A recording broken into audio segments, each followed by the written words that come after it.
legislative cooperation. Al Goodman reports. On the final day of his four-nation tour that started last week, there was still plenty of bilateral business to be done for Chinese President Xi Jinping. He met Portugal's head of government, Prime Minister Antonio Costa, the setting on the outskirts of Lisbon at the ornate 18th century Queluz Palace. The talks inside focused on expanding trade and investment as the two nations prepare to mark 40 years of diplomatic relations next February. China has more than $10 billion of investments in Portugal in energy, electricity, banking, insurance, and healthcare. The two leaders presided over the exchange of numerous bilateral and business accords signed by senior government officials and business leaders, including a memorandum of understanding on China's Belt and Road Initiative, where the two countries agreed to cooperate on specific projects. Another accord allows exports of Portuguese table grapes to China. Both leaders expressed satisfaction with the results. We achieved several points of consensus. I witnessed, along with Prime Minister Costa, the signing of various important documents of cooperation, including the Memorandum of Understanding of the Belt and Road Initiative. I can say that my visit got fruitful results. The CEO of Portuguese energy company EDP, the target of a takeover bid by China Three Gorges Corporation that already owns a 23% stake, says the visit pushes the relationship ahead. I think this visit represents always, I would say, a push, a revamping of any relation. It's always like this. It's very important. Why? Because it gives you, again, focus and attention. The partnership for us between CTG and EDP has been very important. President Xi's visit to Portugal was the first by a Chinese head of state in 8 years. Officials here say some deals seem to get done only when the leaders of two countries actually get together for face-to-face talks. Al Goodman, CGTN, Queluz, Portugal. The BRICS political parties dialogue continues in Pretoria, South Africa. The gathering is aimed at addressing political and economic challenges among member states. CGTN's Olisa Njamela has more.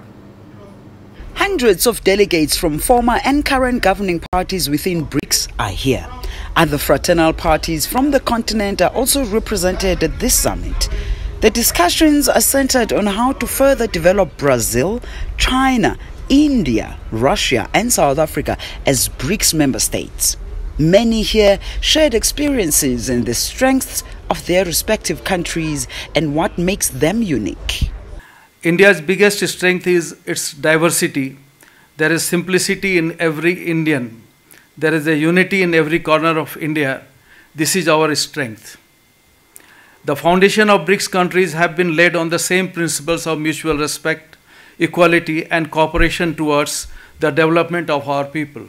The host party, South Africa's governing African National Congress, sees this gathering as part of promoting, advancing and strengthening multilateralism. The expanded influence and sphere of the BRICS political parties plus has become an important platform to reposition all progressive forces of the world, to renew their bonds, strengthening solidarity, deepening ideological cohesion, and consolidating governments' cooperation on the basis of mutual respect, territorial independence, and sovereignty. BRICS has become the hope of progressive internationalism and solidarity for all of humanity. We are eyewitnessing developments of a truly historic nature. The unipolar world is rapidly becoming a thing of the past. New forces emerging in Africa, Asia, Latin America, and the Middle East are increasingly challenging the global domination of the old colonial powers, which are determined to retain control over the world by economic blackmail, information genocide, and military interventions. South Africa is the current chair of BRICS and will hand over the reins to Brazil. The president-elect will then take up the post in January. The discussions here are expected to continue until Thursday. An agreement on how relations can further be enhanced between these countries is also expected to be reached. Olisa Njamela for CGTN in Pretoria, South Africa. And staying in South Africa, the National Assembly has decided to amend the constitution to make land expropriation without compensation legal. It marks the next stage in the country's land reform process, as Angela Kupla reports.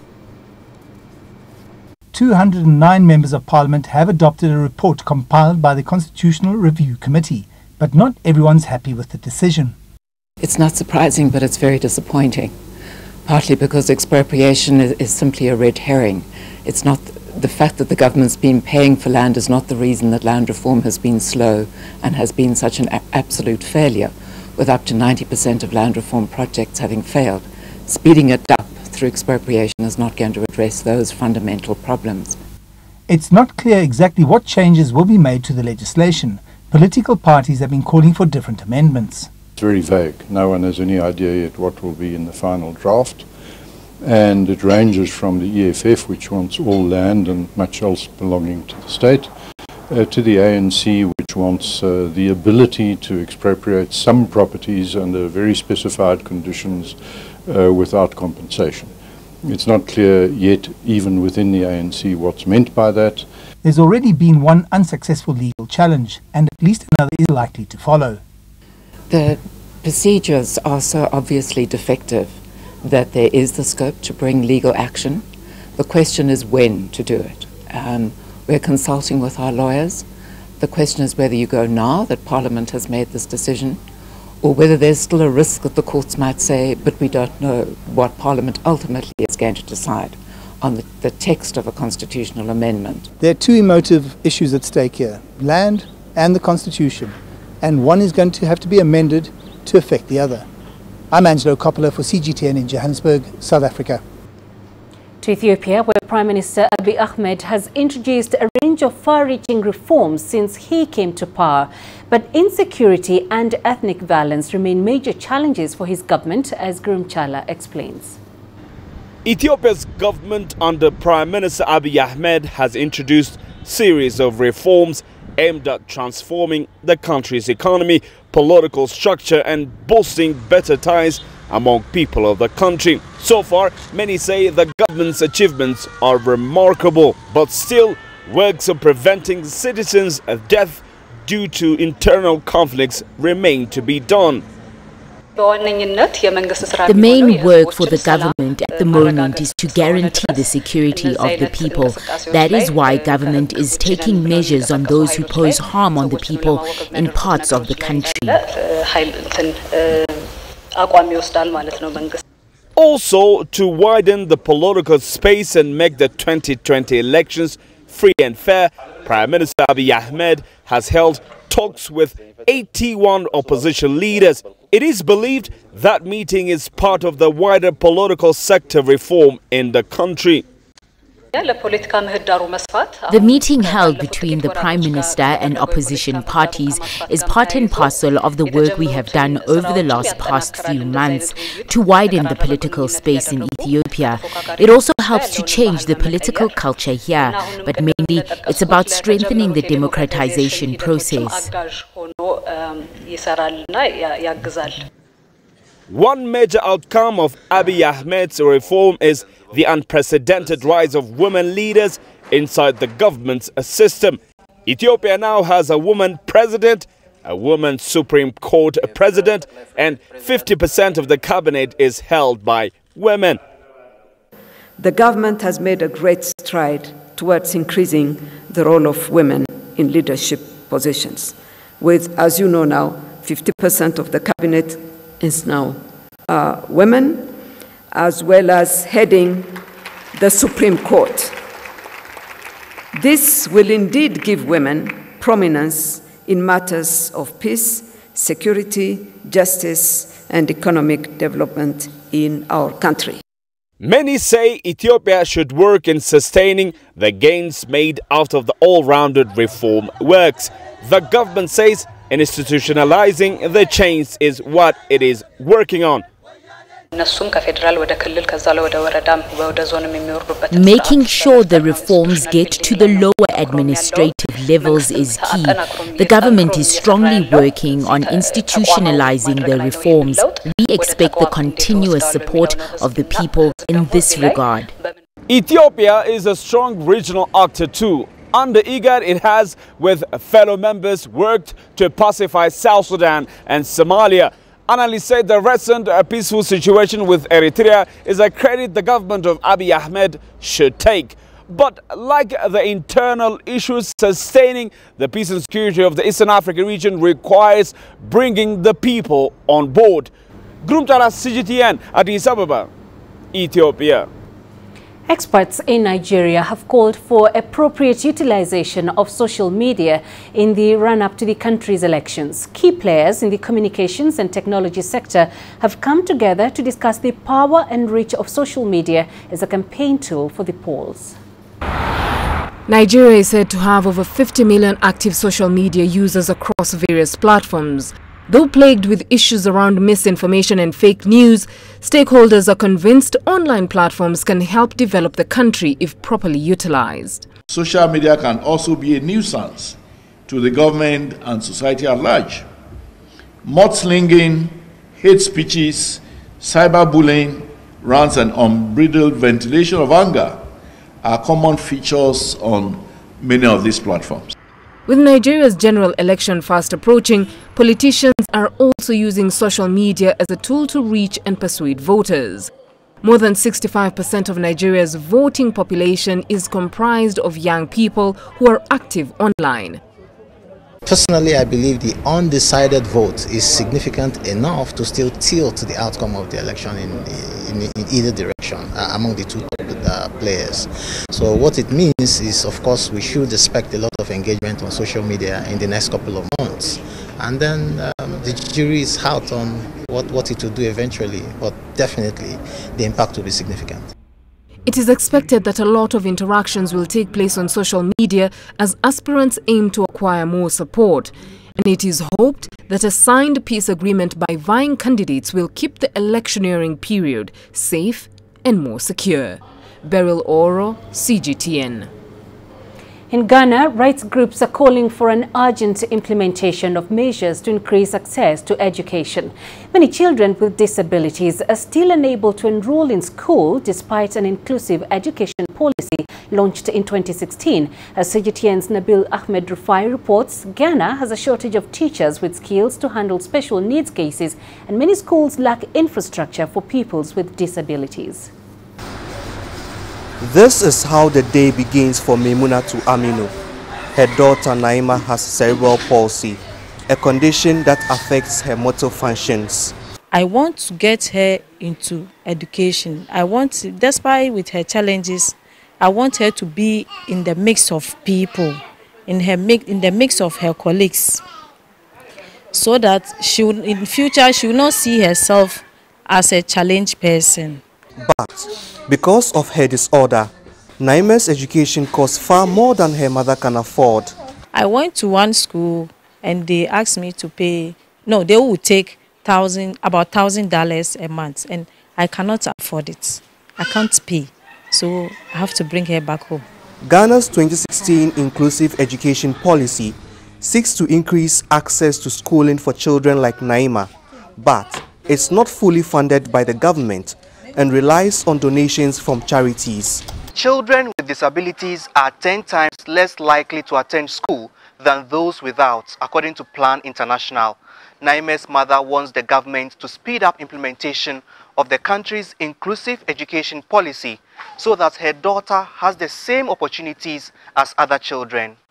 Government and civil society representatives have been meeting in Accra to thrash out ways to roll out the program. I think government need to take bold decision to do more by making buildings accessible, by providing assistive devices, and ensuring that all learning needs of the children are catered for. But authorities say they are making progress. We are reviewing curriculum as we talk now to respond to the diverse needs of our children in the classroom in terms of contents, where we want to match on vocational and technical skill because of some of the nature of some of our children with intellectual disabilities. Memunatu hopes the policy will be implemented sooner rather than later.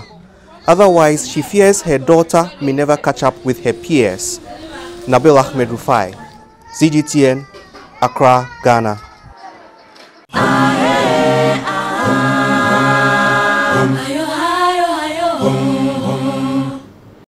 Negotiations for the sale of South Africa's state-owned arms manufacturer Denel to Saudi Arabia are off the table. The company recorded a loss of nearly $144 million in the past financial year. However, Denel's chairperson claims it's strong enough to stand on its own 2 feet. The arms giant has been sinking in debt and is relying on government guarantees of about $245 million. In the 2017-2018 financial year, the firm recorded a net loss of $130 million and a 38% decline in revenue. A day after Qatar announced that it was leaving the oil producers' body OPEC, Saudi Arabia extended an invitation to the Emir of Qatar to attend the Gulf Cooperation Council summit this weekend. While the invitation appears to be a bid to ease tensions, some experts believe the strained relations between the Saudi-led Arab Quartet and Qatar will continue. CGTN's Adil Mahri has the details. For nearly a year and a half, 4 Arab countries have cut diplomatic ties with Qatar, shutting down land, sea and air borders and freezing all economic relations. All international mediation efforts have failed. Qatar escalated this week, announcing that it will leave OPEC. Qatar's withdrawal from OPEC complicates the situation even more. It was sudden and justified and was announced from Doha, not from the headquarters in Vienna. It also came just a few days ahead of the OPEC meeting that is discussing decreasing production. It looks like a direct hit to Saudi Arabia, which is the real leader in the organization, and a support to Iran against the sanctions it's facing.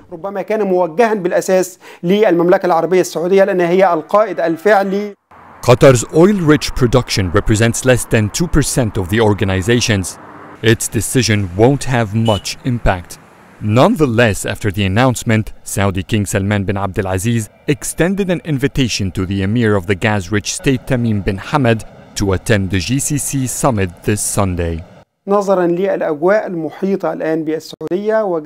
because of the pressure Saudi Arabia is under for the case of the Khashoggi murder, many expected Saudi to ease up some of its tensions with Qatar. But I think it's only a protocol invitation. There are indications that the crisis will remain as is. One of them is that when the GCC Secretary General submitted King Salman's invitation, Qatar may not the Emir.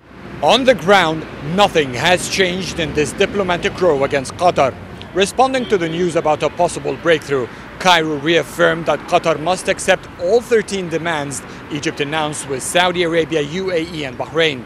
So once again, all parties say they're not taking a step back. Adil Mahroui, CGTN, Cairo. Uganda's central bank has left its key benchmark lending rate unchanged at 10% for December. The bank's governor says the decision is based on an anticipated pickup in domestic economic activity in the coming financial year. CGTN's Michael Baleke reports. The Bank of Uganda governor says strong economic performance in the first 10 months of 2018 indicates that growth could even be better in 2019. The strong economic growth is in part supported by the accommodative monetary policy stance and the associated rebound in private sector extension. The latest government data indicates the economy grew between 7 and 8% this year, better than the projected 6%. Economists attribute the growth to improved harvests and stable inflation caused by the resulting lower food prices. Public infrastructure investments, according to Bank of Uganda, are also driving economic activity. But the central bank warns there could be risks to Uganda's strong growth down the road. Some of the risks include unpredictable weather conditions, which could affect agricultural productivity, but also the slow execution of public investment projects largely financed using borrowed money. Some economists worry Uganda and other countries are channeling their limited resources to infrastructure projects that may be slow to generate economic benefits. Economic transformation, poverty reduction is not simply going to arise by the fact that we have paved roads and have hydropower generating dams. But the Bank of Uganda maintains that it has assessed the risks and uncertainties, and it says it plans to push ahead with its current monetary policy position. Michael Baleke, CGTN, Kampala, Uganda. And coming up in sports news,